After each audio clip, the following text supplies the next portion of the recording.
இந்த தூய்மை பணியாளர்கள் தொடர்ச்சியா இன்றைக்கு 7வது நாளா ரிப்பன் பில்டிங், அதாவது மேயருடைய அலுவலகத்துக்கு முன்னாடி தொடர்ந்து போராடிட்டு இருக்காங்க. ஆனா ஆண்டு கொண்டிருக்கக்கூடிய திமுக அரசும் சரி, இந்த மாநகராட்சியினுடைய தந்தையும் சரி, இந்த சென்னையில நான் தான் அப்படின்னு சொல்லி கோல வச்சு கொண்டிருக்கக்கூடிய அமைச்சர் மதிப்புக்குரிய சேகர் பாபு அவர்களும் சரி, யாருமே இந்த பக்கம் வந்து எட்டி பார்க்கல. அதுலயும் குறிப்பா வந்து பாத்தீங்கன்னா, இந்த போராட்ட களத்தில் இருக்கிற 2000 தூய்மை பணியாளர்கள் எல்லோருமே ஜோன் 5 ஜோன் 6 இது ரெண்டையும் சேர்ந்தவர்கள். 1ஆம் தேதியிலிருந்து நீங்க எல்லாம் யாருக்கும் வேலைக்கு வர வேண்டாம் அப்படின்னு சொல்லி ஒரே ஒரு போன்ல எல்லாருக்கும் அழைப்படுத்து அவங்கள வேலையை விட்டு நிறுத்திட்டாங்க. அப்படி உங்களுக்கு வேலை வேணும் அப்படின்னு சொன்னா தனியார் நிறுவனத்தின் ஒரு நிறுவனத்தினுடைய பெயரை சொல்லி நீங்க அங்க போய் பாருங்க அப்படிங்கிறாங்க. அந்த தனியார் நிறுவனம் என்ன சொல்லுதுன்னா, 40 வயசுக்கு மேல இருக்கிறவங்களுக்கு நாங்க வேலை தர முடியாது அப்படின்னு சொல்லுது. 15 ஆண்டுகளுக்கு மேலாக தினக்கூலிகளாக வேலை செய்து கொண்டிருக்கக்கூடிய இந்த தூய்மை பணியாளர்கள் இல்லை என்று சொன்னால் கொரோனாவில் சென்னை நாரி போயிருக்கும். இந்த வெள்ளம், அதாவது சென்னையவே வந்து உலுக்கி எடுத்து அந்த வெள்ளம் வந்த போது அந்த தண்ணியில நின்று ஒட்டுமொத்தமாக சென்னையை பாதுகாத்தவர்கள் இந்த தூய்மை பணியாளர்கள். அவர்களை அப்படியே குப்பையை தூக்கி போடுறது மாதிரி ரோட்ல தூக்கி போட்டுட்டு வந்து மாநில அரசியலிருந்து வந்து யாரும் இந்த நிமிடம் வரை எட்டி பார்க்கல. அதனால எங்களுடைய கட்சி நாம் தமிழர் கட்சி, எங்க அண்ணன் செந்தமிழன் சீமான் அவர்கள் சென்னையில இல்ல, தொடர்ச்சியாக இதை பார்த்து கொண்டுதான் இருக்கிறார். 9ஆம் தேதி அண்ணன் வந்து சென்னைக்கு வர்றாரு. 10ஆம் தேதி காலையில ஒரு பெரிய கண்டன ஆர்ப்பாட்டத்தை இந்த துறைமுகம் கலெக்டர் ஆபீஸுக்கு பக்கத்துல நாங்க முன்னெடுக்கிறோம். மாநாடு அந்த கண்டன ஆர்ப்பாட்டத்தினுடைய நோக்கம் தூய்மை பணியாளர்களை தனியார் மயமாக்குவதை அரசு உடனே கைவிடணும். இந்த வேலையை செய்யறது அரசு அதிகாரிகளா இல்ல அரசா? சொல்லுங்க பாப்போம். யார் ரெஸ்பான்சிபிள்? Who is responsible? மாநில அரசு தானே ரெஸ்பான்சிபிள். ஏழைகளுக்காக நாங்க நிக்கிறோம். நாங்க சமூக நீதி அரசுன்னு வாய்க்கிலேயே கத்துற திமுக அரசு, ஐயா மு.க. ஸ்டாலின் அரசு இப்படி உழைக்கிற அடிமட்டு மக்களை, விளிம்பு நிலை மக்களை, இந்த சென்னை மாநகரத்தை தூய்மையா வைத்திருக்கக்கூடிய தூய்மை தொழிலாளர்களை தூக்கி கொண்டாந்து ரோட்ல போட்டு வைக்கிறது தான் சமூக நீதியா? யோசிச்சு பாருங்க. ஆகவே எங்கள் கட்சி 10ஆம் தேதி அன்னைக்கு இந்த தூய்மை தொழிலாளர்களுக்காக முன்னெடுக்கிற அந்த போராட்டத்துக்கு திமுக அரசு செவி சாய்க்கல அப்படின்னு சொன்னா, நாம் தமிழர் கட்சி இந்த தொழிலாளர்களோடு இணைந்து கடைசி வரைக்கும் வந்து நாங்கள் போராடுவோம். அவர்கள் வைத்திருக்கக்கூடிய இந்த கோரிக்கைகள் என்பது நியாயமான கோரிக்கை. வாழ்வாதார பிரச்சனை. இன்னைக்கு வந்து கிட்டத்தட்ட 23,000 இருந்து 25,000 30,000 சம்பளம் வாங்கிட்டு இருக்க இவங்களை, ரொம்ப எக்ஸ்பீரியன்ஸ்டு பீப்புளா இருக்கிற இவங்களை நீ போய் தனியார்ல போய் நீ 15,000க்கு வேலை செய்ய, 10,000க்கு வேலை செய்ய, 12,000க்கு வேலை செய்யினா எப்படி குடும்பம் நடத்துவாங்க? எப்படி வந்து பிள்ளைகளை வந்து எப்படி படிக்க வைக்க முடியும்? உடம்பு சரியில்லைன்னா மருத்துவமனைக்கு போக முடியுமா? இதை விட இன்னொரு பெரிய கொடுமை என்னன்னா, எந்த மாநிலத்திலும் இல்லாத ஒரு இழிவு நிலை என்னன்னா, தூய்மை பணியாளர்களுக்கு எந்த பாதுகாப்பையும் இவங்க செஞ்சு கொடுக்கல.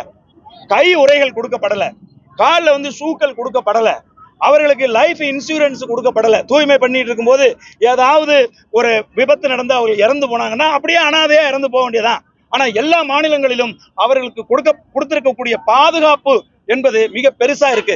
தமிழ்நாட்டை ஆட்சி செய்து கொண்டிருக்கக்கூடிய திமுக அதிமுக இந்த 2 அரசும் தான் தூய்மை பணியாளர்களை எப்படி பாக்குறாங்க? அவங்க சாதியா பார்த்து இவங்க எல்லாம் வந்து வேண்டாம் அப்படின்னு நினைக்கிறாங்களா? இல்ல இவங்க தூய்மை பணியாளர்கள் குப்பைகள் தானே, இந்த குப்பை அள்ளுகிறவர்களை குப்பையா வந்து மதிக்கிறாங்களான்னு எங்களுக்கு தெரியல. ஆனால் நாம் தமிழர் கட்சி எங்கள் குருதி உறவா பாக்குறோம், எங்கள் ரத்த சொந்தமா பாக்குறோம். அவர்களுக்கு இல்லாத உரிமை இந்த மாநிலத்துல எதுவுமே இருக்கக்கூடாது அப்படின்னு நாங்க நினைக்கிறோம். அதனால நாங்கள் கடைசி வரைக்கும் நிற்போம். எங்க அண்ணன் செந்தமிழன் சீமான் எப்படி வந்து செவிலியர்களுக்காக களத்துல நின்று போராடுறாரோ, எப்படி வந்து ஆசிரியர் பெருமக்களுக்காக எப்படி களத்தில் நின்று போராடுகிறாரோ, எப்படி மருத்துவர்களுக்காக போராடுகிறாரோ, எப்படி விவசாயிகளுக்காக போராடுகிறாரோ, எப்படி ஆடு மாடுகளுக்காக போராடுறாரோ, எப்படி மரங்களுக்கு போராடுறாரோ, அது போல இருக்கிறதெல்லாம் வந்து மனிதர்கள், ரத்தமும் சதையுமான மனிதர்கள். இந்த தூய்மை தொழிலாளர்களுக்காகவும் எங்கள் அண்ணன் வந்து உறுதியாக போராடுவார். என்னுடைய பேர் வந்து இயக்குனர் மு. களஞ்சியம், நாம் தமிழர் கட்சியினுடைய மாநில ஒருங்கிணைப்பாளர். சார், பிற கட்சிகள்லாம் வந்து இதை அரசியலாக்க முயற்சி பண்ணுதுன்னு சொல்றாங்கல்ல, இதை எப்படி பாக்குறீங்க? ஆமா, 7 நாளா தூய்மை பணியாளர்கள் ரோட்ல வந்து போராடிட்டு இருக்காங்க. இதுல அரசியல் ஆக்குறதுக்கு இதுல என்ன இருக்கு? அரசியல் ஆக்க கூடாதுன்னா முதல் நாளே வந்து மாநில அரசு இப்ப ஜோன் 5 ஜோன் 6 முதலமைச்சர் துணை முதலமைச்சர் இவங்க 2 பேரோட இடம். அவங்க 2 பேர்ல யாராவது ஒருத்தர் இவங்களை பார்த்து என்னன்னு பேச்சுவார்த்தை நடத்தி பிரச்சனையை முடிவுக்கு கொண்டு வந்திருக்கணுமா இல்லையா? சொல்லுங்க பாப்போம். இந்த மாதிரி இந்த தொழிலாளர்கள் 15 ஆண்டு காலமா தூய்மை பணி செய்தவர்களை தூக்கி ரோட்ல போட்டது யாரு? அரசு அதிகாரிகளா இல்ல வந்து ஆட்சியாளர்களா? ஐயா மு.க. ஸ்டாலினா? இல்ல வந்து ஆணையரா? சொல்லுங்க, யார் வந்தது ஆளுங்கட்சியில இருந்து? இவர்களுக்காக பேசுவதற்கு யாருமே இல்லாத அனாதைகள் போல இன்னைக்கு 7 நாளா ரோட்ல கிடக்குறாங்க. இதுல என்ன அரசியல் பண்றதுக்கு என்ன வேண்டி கிடக்கு?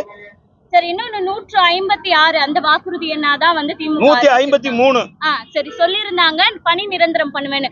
4 ஆண்டு காலமா இதை பத்தி எந்த அரசியல் கட்சிகளும் பேசல. இப்ப போராட்டம்னும் போது அது களத்துக்கு வரீங்கல்ல, மேடையில ஏறி திமுக ஆட்சியாளர்கள் என்ன சொல்லுவாங்கன்னா, நாங்கள் 99.9% நிறைவேற்றிட்டோம்னு சொல்லுவாங்க. இப்ப உங்களுடைய வாக்குறுதி எண் 153, தூய்மை தொழிலாளர்களை நாங்க வந்து பணி நிரந்தரப்படுத்துவோம் அப்படின்னு சொல்லி ஒரு வாக்குறுதி கொடுத்துருக்கீங்க. புரியுதுங்களா? இதைதான் இங்க அடிச்சு எல்லாம் ஒட்டி வச்சிருக்காங்க. இதை விட வெக்கக்கேடு, இதை விட அசிங்கம், இதை விட என்ன இருக்கு இந்த ஆளுகிற மாநில அரசுக்கு? நீங்க கொடுத்த வாக்குறுதியை, கடிதத்தை துண்டறிக்கையை அடிச்சு போற வர மக்கள்கிட்ட வந்து கொடுக்குறாங்க. இப்ப கூட உங்களுக்கு ரோசமான வராதா? மதிப்புக்குரிய தமிழகத்தின் முதலமைச்சர் ஐயா மு.க. ஸ்டாலின் அவர்கள், உங்களுக்கு வெக்கமானமே கிடையாதா? நான் கேட்கிறோம், நாம் தமிழர் கட்சியில இருந்து நாங்க கேட்கிறோம். இப்படி அடிச்சு கொடுக்குறாங்க. இப்படி வந்து நீங்க வந்து ஒரு வாக்குறுதியை கொடுத்து விட்டு அந்த மக்களுக்கு எதுவுமே செய்யல அப்படின்னா இது அசிங்கம் இல்லையா? இது கேவலம் இல்லையா? சொல்லுங்க பாப்பா. நீங்க எதிர்கட்சியா இருந்தா ஒண்ணு பேசுவீங்க, நீங்க ஆளுங்கட்சியா வந்துட்டா ஒண்ணு பேசுவீங்களா? அதனால இதுல எல்லாம் எந்த அரசியலும் இல்லம்மா. நாங்க வந்து இன்னைக்கு எங்க அண்ணன் வந்து இந்த 7 நாளைக்கு அப்புறம் 8வது நாளைக்கு அப்புறம் 9வது நாளைக்கு தான் போராட வர்றாரு. இதுல என்ன அரசியல் இருக்கு? சரி, இப்போ நாம் தமிழ் கட்சி சார்பாக போராட்டம் நடத்துனீங்கன்னா அரசு இதற்கு செவி சாய்க்கும் நீங்க நம்புறீங்களா? செவி சாய்க்கலன்னா சாய்க்க வைப்போம். இது வரைக்கும் நாங்க அப்படிதான் பண்ணிட்டு இருக்கோம். புரியுதுங்களா? நியாயமா மக்கள் பக்கத்துல நின்று மக்களுக்காக நாங்கள் நடத்துகிற போராட்டத்துக்கு அரசு செவி சாய்க்கல அப்படின்னு சொன்னா அரசை செவி சாய்க்க எப்படி வைக்கணும் அப்படிங்கிறது எங்கள் அண்ணன் சீமானவர்களுக்கு தெரியும். செவி சாய்க்க வைப்போம். பிறகு தூய்மை பணியாளர்களோட களத்துல இறங்கி போராட தயாரா இருக்கீங்களா? 100% நாங்க 100% அவர்களோடு நின்று நாங்கள் நுனி வரை செல்வோம். நீதி பெறும் வரை. நிச்சயமா. சரி, களத்தில் சந்திப்போம். நிச்சயமா. மகிழ்ச்சி.